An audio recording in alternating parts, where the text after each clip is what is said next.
Welcome back to Carneades.org. Today we're going to be continuing with our series entitled 4 Famous Puzzles in the Philosophy of Language, and then looking at the solutions with Russell and Frege. In this video we're going to be looking at Frege's puzzle for the law of identity. So, identity statements are the kind of statements that take the following form.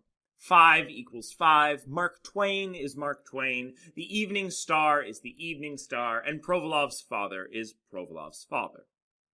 Should be clear that all of these are identity statements. We're saying that one object is identical to another object, or the same object. An object is identical to itself. However, these are also identity statements. 5 is equal to the square root of 25. Mark Twain is Samuel Clemens. The evening star is the morning star. And Provolov's father is Antoine. These are also identity statements, but they seem importantly different from the first set that we looked at. The point is that these statements are still saying basically the exact same thing. Because with the square root of 25 and the number 5, we're picking out the same number. They're just different ways to say it. So it's saying the same thing, that this thing is identical to itself. And yet, we seem to get more information from these identity statements than we did from the previous ones. According to the law of identity, statements of the form A equals A should be no different than statements of the form A equals B, so long as A equals B is actually the case. Because we should, based on A equals B, be able to replace B with A and save the meaning of the statement.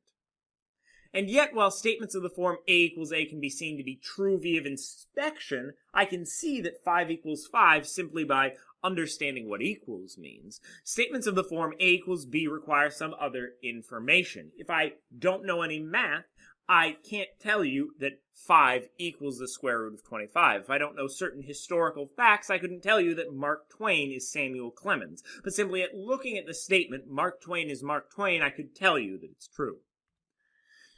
There's a difference in meaning between A equals A and A equals B, even though if they are true, the law of identity claims that they should have the same meaning.